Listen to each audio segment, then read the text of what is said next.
अब एक समय राजा द्रौपद की लड़की द्रौपदी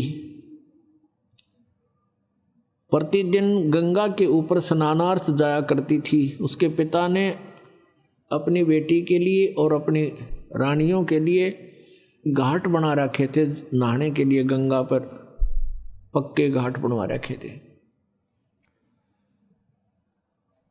तो प्रतिदिन द्रौपदी वहाँ स्नान के लिए जाया करती थी। सैकड़ों सहेली उसकी साथ जाती थी, नौकरानियाँ जाती थी।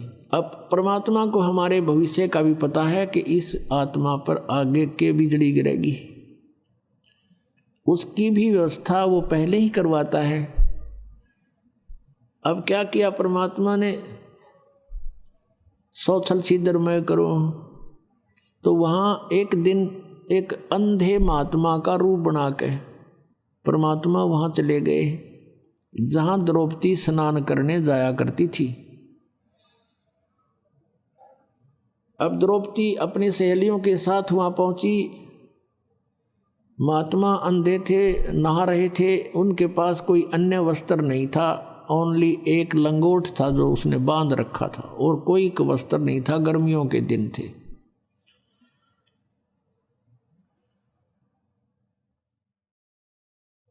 अब द्रौपदी ने देखा कि महात्मा स्नान कर रहे हैं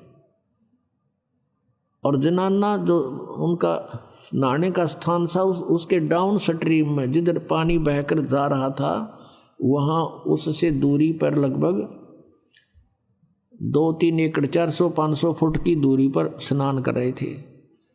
अब द्रौपदी ने देखा महात्मा हैं, जो पुण्यात्मा होते हैं, साधु को देखकर एक विशेष अट्रैक्शन बनता है।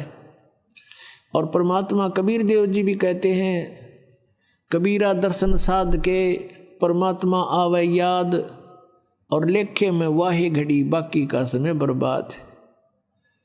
साधु दर्शन राम का मुख पर बसे सुहाग, और दर्शोनी को होत हैं जिनके पूर्ण भाग।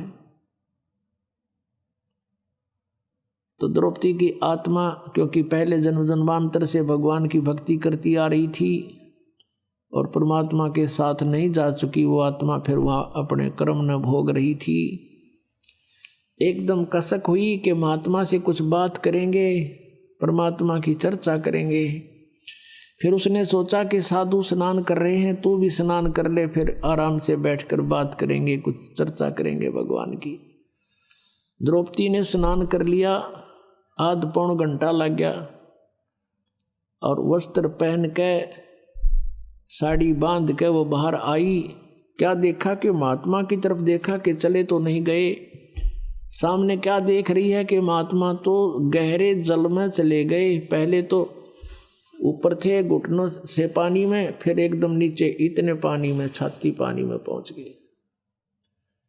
और ऐसे हाथ मार रहे हैं, कोई वस्तु ढूंढ रहे हैं। द्रौपदी ने ध्यान से देखा कि महात्मा के पास कोई वस्त्र नहीं है, बाहर भी वस्त्र नहीं है किनारे पर, और एक ही लंगोट बांध रखा था। वो पुराना होने से उसका धागा टूट गया और वो बह गया पानी में। शर्म के मारे वो महात्मा और छाती से ऊपर तक जल में प्रवेश कर गया कि इधर बहन बेटियां स्नान कर रही हैं। आवाज से उसने महसूस किया। अब उन्होंने आइडिया लगाया द्रौपदी ने कि ये महात्मा अंधा है, इसको दिख नहीं रहा, इसी कारण से इधर गलत स्थान पर आ गया, नहीं तो इधर कोई पुरुष नहीं आता। ये अनजानपने में आ गया। यदि वहाँ कोई आसपास पुरुष आ जाता तो उसको सजा देते थे। उसको महसूस हुआ कि ये महात्मा आंखों वाला नहीं है, नहीं तो इधर नहीं आता। फिर द्रौपदी ने देखा कि इसके पास वो कोई वस्त्र नहीं है और ये महात्मा शर्म के मारे जल में प्रवेश कर गया है, ये बाहर नहीं आएगा और बेचारा सारा दिन इसमें खड़ा रहेगा, रात्रि के समय ही ये बाहर आएगा और फिर इसको वस्त्र कहाँ मिलेगा। तो लड़की ने उसी समय अपनी साड़ी में, जो राजा की लड़की कितनी कॉस्टली साड़ी पहनती होगी, विचार कर लीजिए पुण्यात्मा। और इसको कहते हैं कि लूट सको तो लूटियो, राम नाम की लूट, पीछे फिर पछताओगे, प्राण जहांगे छूट। अब इसको लूट कहते हैं। भगवान को कैसे लूटना है? अब द्रौपदी ने अपनी साड़ी पाड़ के और जल में बहा दी कि महात्मा का हाथ लग जाएगी और ये इसको कौपीन बना के बाहर निकल जाएगा। वो हाथ नहीं लगी, उसको दिखाई दे नहीं था, वो दूर से खिसक गई। लड़की ने दूसरी साड़ी पाड़ी और फिर बहा दी, वो भी उसके लीर हाथ नहीं लगी। लीर माने एक टुकड़ा। दूसरी फिर पाड़ा वो एक लीर सी और वो बहा दी, वो भी हाथ नहीं लगी। 7-8 कौपीन, कम से कम 8-9 इंच की पाड़े थी। और ये 2 गेट देख लो कितने हो गए, लगभग 1.5 फुट हो जाता। 7-8 में तो आधे से ज़्यादा साड़ी गई। फिर उसने सोचा कि भी महात्मा है, पिता के समान है और ऐसे कोई यूज नहीं, मैं दूर से शर्म के मारी मैं भी दूर से डाल रही हूँ। तो लड़की ने एक लकड़ी देखी लंबी, उस लकड़ी के एक और लीर पाड़ के अपने साड़ी की एक टुकड़ा और उस लकड़ी का लपेट लिया और नू लटका लिया आधे से ज़्यादा। और धीरे धीरे जाकर के उस महात्मा जैसे हाथ मार रहा था, ऐसे खोज रहा था, उसके आसपास कर दी। और वो कपड़ा जो ही उसके हाथ लगा उसने तुरंत पकड़ दिया मजबूती से। वाह भगवान, बड़ी सुनी मेरी। तब उसने देखा नू और जैसे अंधे करा कर ऐसे लीला की, अरे ये तो भाई किसी बहन बेटी का कपड़ा है, ये तो साड़ी का कपड़ा है। कहने लगा, बेटी आज तने मेरी इज्जत रखी है, मेरा पर्दा रखा है, भगवान तेरी इज्जत रखेगा और तने गणाए दे। अब कहते हैं 7 वचन पलटे नीचे पलट जा ब्रह्मांड, और वो तो भगवान आ रहे थे साध रूप में। अब पुण्यात्मा देते को हर देत है जहां तहां से आन, अन्ना दिया फिर मांगते फिर यो, परमात्मा सुने नहीं कान। अब आपके भाग में नहीं, सर प्रारब्ध में नहीं है कोई वस्तु। अब आपसे वो द्रौपदी अवाली रिहर्सल कराई जा रही है, ये आपसे दान करवाया जा रहा है, आपको प्रेरित किया जा रहा है। और आने वाली कुछ आपदाएं आपकी ऐसे ही टलेंगी। अब उसका अर्जुन से विवाह हो गया द्रौपदी का। फिर कुछ ऐसे सर्कमस्टांस हो गए कि उनका चचेरा भाई था अर्जुन और का दुर्योधन, और उस समय राजा युधिष्ठिर राज्य करता था और दुर्योधन होर के पास राज्य नहीं था। राजा युधिष्ठिर ने यानी अर्जुन के बड़े भाई ने एक बहुत बड़ा महल बनाया था, उन सभी ने मिलकर अर्जुन और ने शीशा उसमें लगा दिया। इतना बढ़िया महल बनाया कि सामने वाले को ये नहीं पता लगे या डोर है या खाली है या कोई शीशा लगा है। और दुर्योधन उनके ताऊ के लड़के थे युधिष्ठिर अर्जुन के। दुर्योधन एक दिन उस महल में चला गया और द्रौपदी वहां सामने खड़ी थी। जैसे वो आगे को चला उसने शीशा दिखा को नहीं, वो इस तरह का बना था कि जैसे शीशा है नहीं। तो उसकी टक्कर लग गई, टक्कर लग के एकदम पड़ गया। द्रौपदी हंसी और टोंट कस दिया कि अंधों की अंधी ही संतान होती है। अब धृतराष्ट्र अंधे थे, दुर्योधन के पिता, तो इस बात की वो काली गणी मान गया, घना दुख मान गया कि इसने बहुत बूढ़ी बात कह दी। और जबकि वो तो देवर भाभी थे, छोटी मोटी हंसी मजाक आम कर लिया करते थे। परमात्मा कबीर जी कहते हैं, सोना संत और सजन टूट जुड़े 100 बार, और दुर्जन और पाका कलश एक धक दरार। सोने को तोड़ दिया, आभूषण कुछ बना रखा है उसने, उसको तोड़ दिया और फिर जोड़ दे, उसमें कहीं पर भी निशान अलग दिखाई नहीं देता, वैसा ही हो जाता है। और संत भक्त आपस में कवासनी हो जाए तो वो अंदर द्वेष नहीं रखते, किसी ने मार दूंगा, इसकी टांग तोड़ दूंगा, रिब कान दे, नहीं, कवा सुनी होगी, फिर उसे याद भी ना करे इसने मेरे तो गाली दी थी, आवे को ने याद, उनका स्वभाव ऐसा होता है। और ऐसे ही सज्जन पुरुष, अच्छी आत्माएं भी ऐसी ही होती हैं। और कहते हैं दुर्जन दुष्ट इंसान, और जैसे पक्का कलश, जैसे कुंभ होता है घड़ा, एक का धक्के में दरार आ गई तो दोबारा नहीं मिल रहा, वह चाहे 100 जतन कर ले वह न्यारी दिखेगी। तो इस टाइप का था दुर्योधन। उसने तो उस दिन ठान ली कि इसका प्रतिशोध लूंगा। अब फिर क्या किया उन्होंने, जुआ खेला। जुए में इस युधिष्ठिर ने सब राज्य भी दांव पर लगा दिया। अंत में क्या कहा उन्होंने दुर्योधन और ने कि द्रौपदी ने और लगा दे, और जुआ खेलनिया इतना बेईमान हो सब पता नहीं क्या कर दे। उसने सोचा द्रौपदी ने और लगा दूं, हो सकता मेरा राज्य वापस आ जाए, और द्रौपदी भी हार गया। तो पुण्यात्माओं, पहले समय में जो घटनाएं घटी और जिनसे इतना कष्ट बना, तो हमने उन पर इब ध्यान रखना है कि हमने ये जुआ आदि नहीं खेलना, ये सबसे बड़ा शत्रु है, और जो भाग में वही मिला है जीव को। तो इस करके हमने ये सब हानिकारक वस्तुओं का परित्याग करना होगा। तो उधर से क्या हुआ कि द्रौपदी को भी जीत लिया उन्होंने। अब दुर्योधन ने अब कहा अपने भाई को, दुशासन को, उससे छोटे वाला था, कि जा उस द्रौपदी को पकड़ के ला घसीट के। और वहां दरबार लगा हुआ था जहां वो खेल रहे थे जुआ। अब सारा राज जीत लिया, पांडव बैठे वहां माथे हाथ धरे, सारे के सारे, बैठ जाओ यहाँ पर, तुम तो नौकर हो गए मेरे। वो वहां बैठ गए, और वहां पूरे दरबार में भीष्म पितामह, द्रोणाचार्य, कर्ण और विदुर, ये सब विराजमान बैठे गणमान्य व्यक्ति। दुशासन को कहा कि जाओ द्रौपदी को ला पकड़ के। उससे पहले एक बांदी, एक नौकरानी गई द्रौपदी से, कहा कि रानी बात बिगड़ गई।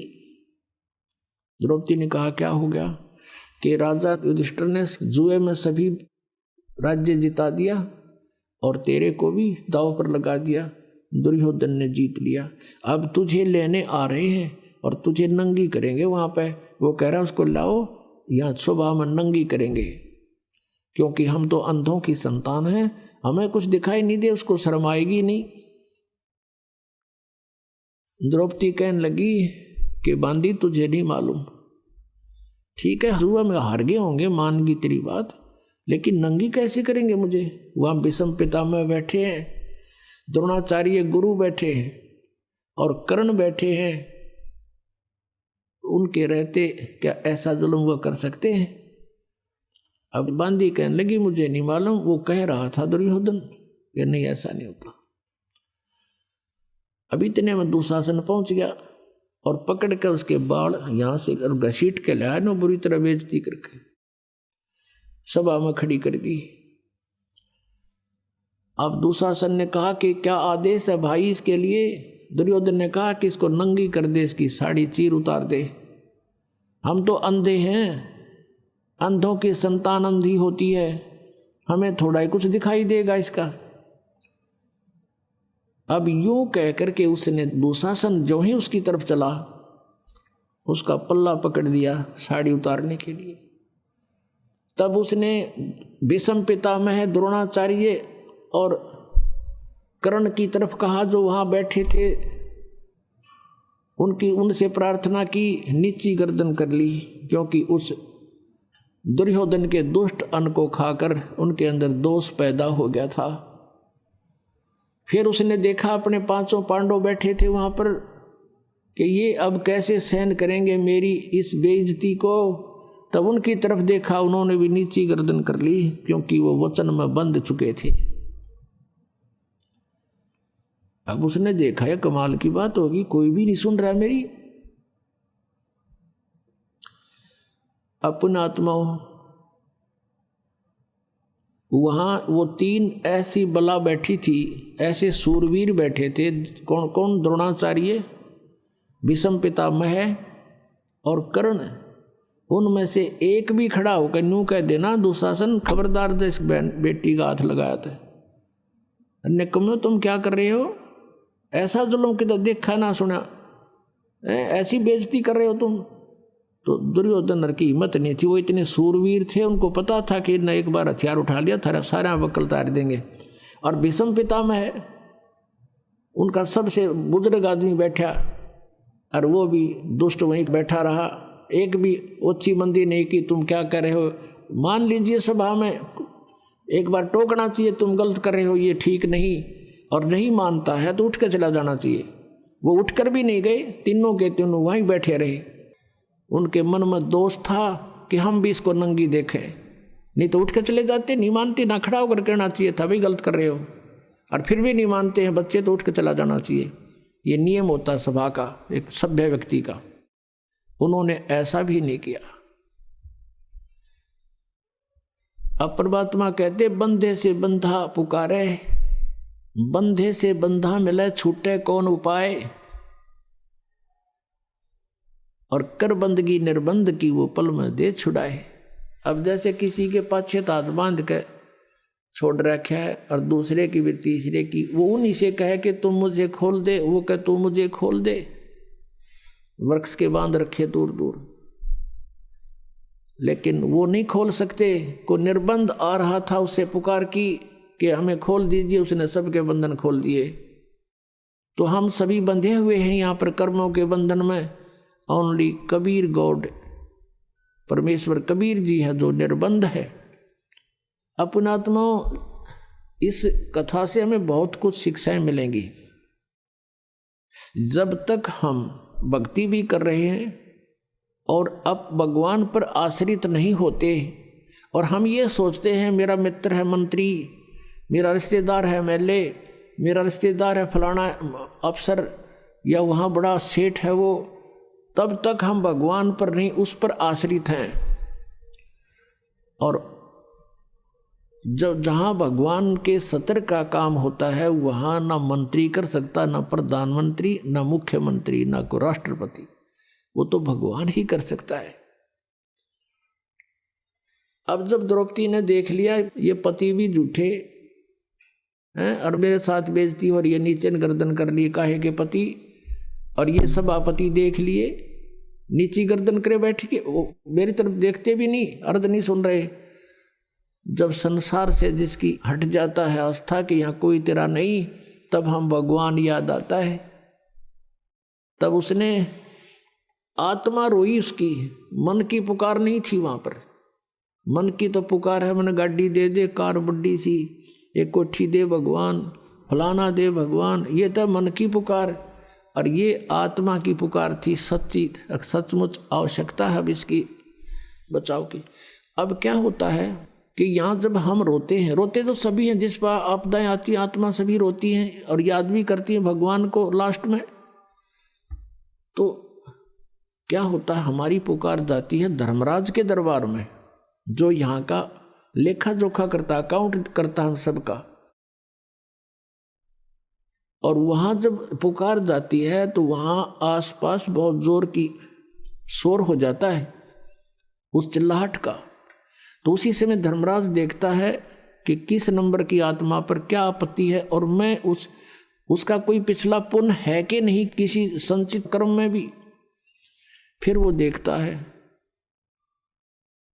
कि उसका यदि कोई पुण्य है तो वहाँ से फिर वो पुण्य का प्रतिफल नीचे आता है, और पूर्ण परमात्मा ही उसी को आधार बना के उस पुण्य के आधार से उसकी रक्षा करता है। करता वही है पूर्ण परमात्मा ही, और वो अपना नाम नहीं लेते। कहते हैं 184 जीव को और साहेब भोजन देत, 184 पोखता, वो अपना नाम नहीं लेते। अपना नाम नहीं लेने आता, उसका बहाना बना दिया, उसको ऐसे मिल गया, उसको ऐसे मिल गया, वो करा वही रहा है सारा कुछ। तो वहाँ से वापस आती है, तो इसकी पुकार पहुँची द्रौपदी की वहाँ, और उसकी वहाँ फाइल खुल गई, वो CD ऑन होगी उसके पुण्य कर्मों की। तो उसमें देखा धर्मराज ने कि एक इसने परम संत को सुपात्र को, और जिसको आवश्यकता थी एक साड़ी का टुकड़ा दे रखा है, और उस संत ने उसको आशीर्वाद दे रखा है, उसका ढेर लग गया है। तो वहां से क्या था, जैसे श्री कृष्ण जी जो थे पांडवों के गुरु थे, आध्यात्मिक गुरु। जैसे गीता जी अध्याय नंबर 2 के श्लोक नंबर 7 में अर्जुन कहता है कि मैं आपका शिष्य हूं और आप हमारे गुरु हो, आचार्य हो, और मैं मुझे जो आज्ञा दो, जो मेरा हित हो वो बताइए, मेरी बुद्धि काम नहीं कर रही है। तो श्री कृष्ण जी गुरु थे। करे करावे साइया मन में लहर उठा, दादू सिरधर जीव के आप बगल हो जा। अब वहां से जैसे यहां से पुकार गई धर्मराज के दरबार में, वहां से रिफ्लेक्ट हुई कि उसका पुण्य है, उस पुण्य की प्रतिफल फिर आया श्री कृष्ण जी की शरीर में टकराया, क्योंकि उसका गुरु था वो। अब परमात्मा ने भक्ति को जीवित भी रखना था। काल चाहता है कि ये भक्तिहीन हो जाए, इनका कोई काम सरे नहीं भगवान की भक्ति से, इसलिए शास्त्र विरुद्ध साधना शुरू करवा रखी है इसने, तो ये नास्तिक हो जाए। और परमात्मा का प्रयत्न रहा है, क्योंकि कलयुग तक यह भक्ति घसीट के लानी थी भगवान ने, कबीर साहब ने। कभी समय आने पर बताएंगे कारण क्या था। अब प्रसंग दूसरा चल रहा है। जिन्होंने सत्संग ज़्यादा सुन रखे हैं उनको मालूम है कि परमात्मा कबीर जी परमेश्वर की और इस काल की वार्ता हुई थी, इसने कुछ प्रार्थना की थी और परमात्मा ने वचनबद्ध होकर उसने कहा था कि 3 युग में जीव थोड़े ले जाना, चौथे में आप कितने ले जाना। तो ये चाहता है कि चौथे युग तक इनको सबको नास्तिक बना दूं। जैसे महात्मा बुद्ध थे, पिछले जन्म के बहुत अच्छे पुण्यकर्मी प्राणी थे, राजा के घर जन्म हुआ, क्योंकि जो स्वर्ग में रह रहा है उसका यहाँ दिल कहाँ लगे, राज भी त्याग दिया, भगवान पाने की चेष्टा की, लेकिन वे ऑफ वर्शिप ठीक ना होने से, उनके वचन में शब्द में शक्ति थी पूर्व जन्म की, लेकिन वे ऑफ वर्शिप ठीक नहीं थी। उसने अपनी वचन की यानी शब्द की शक्तियों से वो प्रभाव था उसके वक्तव्य में, जिस कारण से लाखों लोगों को संग लगा लिया, लेकिन उनके द्वारा बताई गई भक्ति विधि से किसी को आध्यात्मिक लाभ नहीं हुआ, तो सभी नास्तिक हो गए। पूरा चीन और पूरा रूस ये सब बौद्धिक धर्म को मानने वाले थे, बौद्ध धर्म को, आज सारे नास्तिक हो गए। काल यही चाहता कि नास्तिक हो जाए, फिर सुना ही नहीं भगवान के बारे में, कटा टंटा। और परमात्मा चाह रहे थे कि किसी प्रकार यह भक्ति इस प्राइम टाइम तक पहुंच जा, आस्था बनी रहे प्यारी आत्माओं की भगवान में। तो इस तरह के उदाहरण वो स्वयं करके गए थे, और मर्यादा भी बनानी थी कि गुरु के बिना काम नहीं होना। अब श्री कृष्ण उनके गुरु थे। श्री कृष्ण तो रुक्मिणी के साथ शतरंज खेल रहा था, बता क्या का गुरु था वो। अब उससे क्या होना था, वो खुद तो रंगरेलिया मना रहे हैं। अब लेकिन परमात्मा ने तो वो जो कार्य विधिवत करवाना और इसको जीवित रखना था कि गुरु के बिना मैं काम नहीं करूंगा तुम्हारा। तो वहाँ रुक्मिणी बैठी थी और शतरंज के पास से डाले श्री कृष्ण जी ने, और पास से डालकर कुछ न्यो बोला करें, कच्चे 12 पक्के 18, जैसे भी कुछ उनका वो होते हैं कि इतने बोल कर जब मारा करते ऐसे। तो उसने नो पास से डाल दिए, और पास से डालकर हाथ ऐसे आकड़ गया, जैसे नो आकड़ गया और नो का अनंत।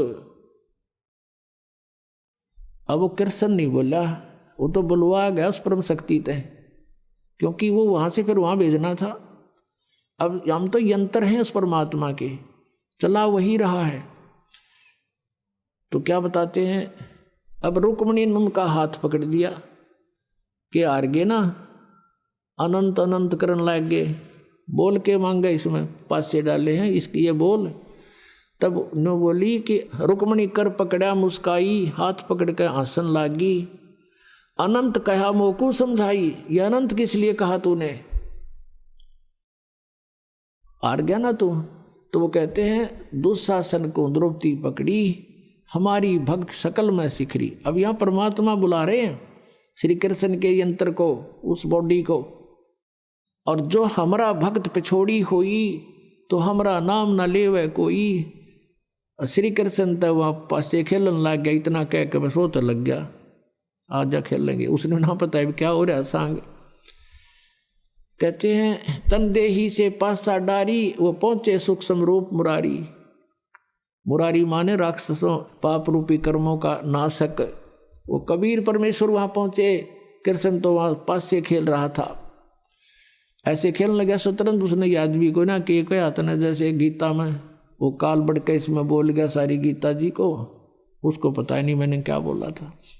और परमात्मा अपने आप वहां रिमोट से बुलवाते, वो किसी के शरीर का आश्रय नहीं लेते। अब उधर से दुशासन लगा साड़ी को उतारने, खेचत खेचत खेच कसी सा सिर पर बैठे हैं जगदीशा, द्रौपदा को देने लीर जाके अंत बढ़ाए चीर। खेचत खेचत खेच कसी सा सिर पर बैठे हैं जगदीशा, द्रौपदा के चीर बढ़ाए शंख शंखों पार नहीं पाए। अब इतना तगड़ा था दुशासन, कहते 1000 हाथियों की ताकत थी उसमें, इतना पावरफुल। जैसे आजकल जैसे कहते हैं ना 4 हॉर्स पावर की मोटर है या 10 हॉर्स पावर की है, तो वो 1000 हॉर्स पावर की मोटर समझ लो दुशासन को। और द्रौपदी एक अबला, भगवान की शक्ति साथ थी, वो सारी पावर फैल होगी। कति खींच खींच कर तो बेइज्जती करना चाहो थे और खूब जोर लगा रहे थे प्रतिशोध लेने के लिए। गुस्से में पसीनम पसीना हो गया योद्धा, और साड़ी का ढेर लग गया। और द्रौपदी नो की नो खड़ी है, टस से मस नहीं हुई, पसीनम पसीना होकर बैठ गया आखिर में। उस समय जब उन्होंने साड़ी पकड़ी ही थी, पल्लू पकड़ा था खींचने के लिए दुशासन ने, उसी समय खड़ा हो गया कौन? वो विदुर। विदुर कौरव और पांडव का भाई था, उसका धृतराष्ट्र का और कौरव का भाई था। वो 3 भाई थे। ये बांदी से उत्पन्न हुआ था विदुर, तो उनका चाचा था नाते में, सगा चाचा। तो विदुर खड़ा हुआ और उनसे कहने लगा दुर्योधन और दुशासन से कि भले आदमियों तुम क्या करने जा रहे हो? अरे किसकी बेइज्जती कर रहे हो? अपनी ही बहू की। बाहर क्या कहेंगे कि अपनी इज्जत आप पे उतार रहे हो। तब विदुर ने कहा खड़ा होके कि विदुर कहे ये बंधु थारा, एक कुल एक परिवारा। विदुर के मुख पर लगा थपेड़ा, दुर्योधन ने खड़ा होकर और अपने चाचा के थप्पड़ मारा। ने बोला तू तो सदा इन पांडवों की ओर बोला करे, तो इनका चमचा है, इनका नौकर है, तू न्याय की बात थोड़ी कहता है। तो दुष्ट इंसान ऐसे बोला करते हैं। कहते हैं विदुर कहे ये बंधु थारा, एक कुल एक परिवारा। विदुर के मुख पर लगा थपेड़ा और कहा तू तो है पांडवों का चेहरा, तू तो है बांदी का जाया। वहां भीष्म द्रोण और कर्ण मुस्काया।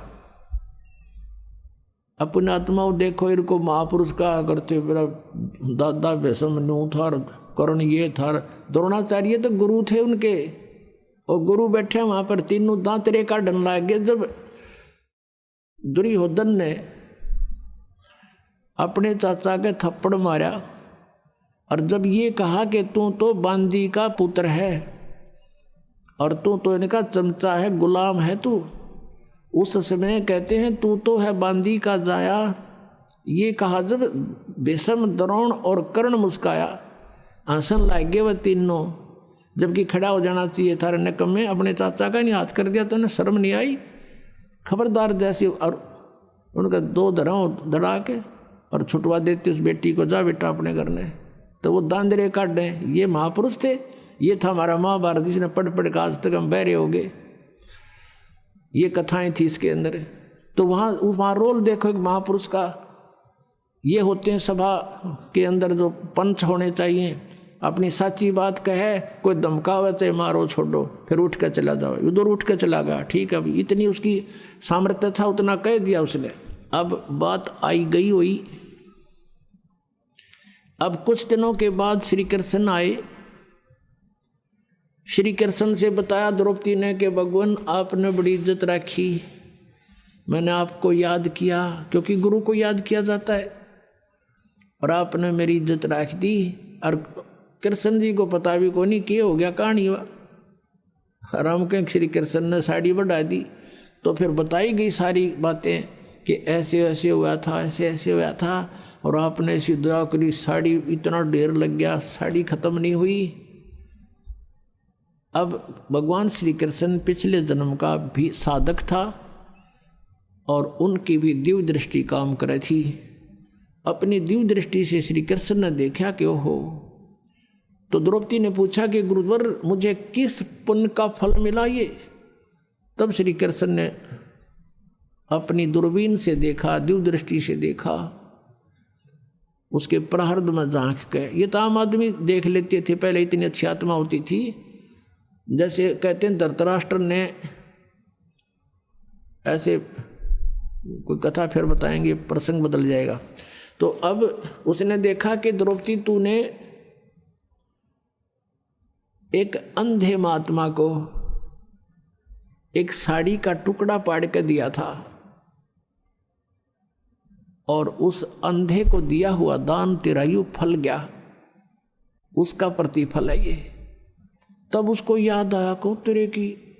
अब पुण्यात्माओं देखो बात कहाँ से ध्यान देना, जब वो साड़ी पाड़ रही थी, अपनी राजा की लड़की अपनी साड़ी को फाड़ फाड़ कर डाल रही थी, तो उस समय वो अपनी नौकरानी को भी कह सकती थी कि तू एक साड़ी का टुकड़ा पाड़ के डाल दे महात्मा को, और नौकरानी तुरंत पाड़ के डाल देती। उसको पता था कि राजा की लड़की है, जाते 4 देगी तेरे तई नए नए बढ़िया साड़ी।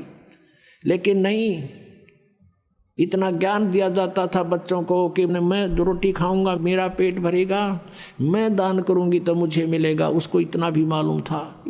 तो इसको कहते हैं लूट सके तो लूट ले, राम नाम की लूट। अब जैसे आप यहाँ सेवा करते हो, आपकी इच्छा ना हो कि यूँ मेरी सेवा करे, तो आपको वो लूट रहा है। जहाँ तक आपकी पार बस आप अपने हाथों से सेवा करने की चेष्टा करें, जितनी भी हो जाए, और दान करें अपने हाथ से, अपनी कमाई से, वो आपको ही मिलेगा। तो कहते हैं जब तक माता पिता के अधीन है बच्चे, तब तक वो दान करते हैं, तो भले ही वो माता पिता का ही है, लेकिन जिसने दान अपने निमित्त से किया है उसी को फल मिलता है। अब द्रौपदी कहती है कि हे भगवान, एक छोटी सी लीर पाड़ के दी थी मैंने, उसका इतना फल मिल गया, इज्जत रख दी मेरी, साड़ी तो देखी जा, लेकिन आज जो मेरी इज्जत रही है उसकी तो कोई कीमत नहीं। तब कहते हैं कि एक लीर के कारण मेरे हो गए चीर अपार, जब मैं पहले जानती तो सबके में देती वार। इसे महापुरुष को और एक इतना दान करने से आज मेरी इतनी इज्जत रही है, यदि मुझे पहले पता लग जाता तो ना जाने क्या न्यौछावर कर देती उस महापुरुष के लिए। तो पुण्यात्माओं, परमात्मा को पता था कि इसका और कोई ऐसा संस्कार नहीं है जहां उस समय इसकी रक्षा हो सके। नाम इसने ले नहीं रखा, क्योंकि रानी बन गई, अंडी पाकेगी, और जब दुर्गति होगी, जब भगवान याद आता है तो इसे दयालु है परमात्मा, ये पहले ही प्रबंध करा देते हैं और कहते हैं गैल गैल लग गया फिर जब लग धरती आकाश।